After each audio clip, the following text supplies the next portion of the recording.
Hey guys, welcome back to Electrical Car Repair Live. Thank you guys for watching and subscribing to the channel. Today will be super helpful video to any of you having a Dodge Challenger, guys. If you have one of those and you want to find the relay for the rear window defroster, stay with us. We'll explain that in this video. Today we'll explain how we can test the relay, and if your steel defroster is not working, we'll explain what else could be causing that. So make sure to stay until the end. Very helpful information will be shared in that video today. So before we start, let me tell you a little bit about us. Every single car we get here at the garage will be making at least 200 to 300 free repair videos. On Dodge Challenger we'll have even more. We'll be taking completely apart engines, transmission, we'll be fixing almost anything, guys. And if you have any questions or you want to see a specific video, just drop a comment below. Why we do all that? Because our mission in the shop is to save you as much money as we can. If you need to buy any parts for your Dodge, fuses, relays for a good price and quick shipping, check out the link in the description of the video below. You can save a ton of money. So specifically, we guys have a 2018 Dodge Challenger V6, but even if you have a different engine, procedure will be about the same. Now you may have two different relays for the rear window defroster, not just one. You may have two, you may have just one.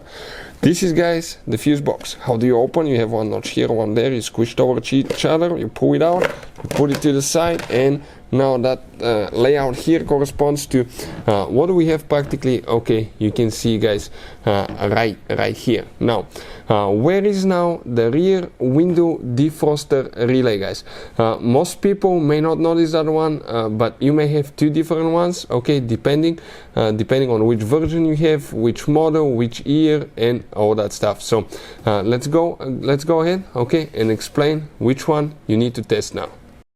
So it's not there, guys, it's actually in the trunk of your Dodge Challenger. Let's explain that now. It's right here, that's your trunk, perfect.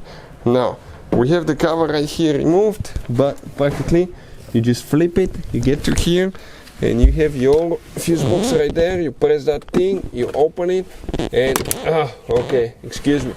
Now the relay that we need to check, guys, okay, in that case will be relay number 28 if you have it. Some may not have it. It will be that second relay right here. If you're missing it, don't freak out, okay. That's not the only relay that you need to do, guys. Need to check. Then you may have one more that is known as R13 relay, and we're talking about that relay here. This will be your relay. So if you want to see how to replace relays, where to buy cheap relays from, and how to test a relay, we'll put the links in the description of the video below. It takes only a few seconds and you'll be able to find out if your relay is working or not, so check it out. Hopefully the video will be helpful. Thank you for watching and see you guys next time.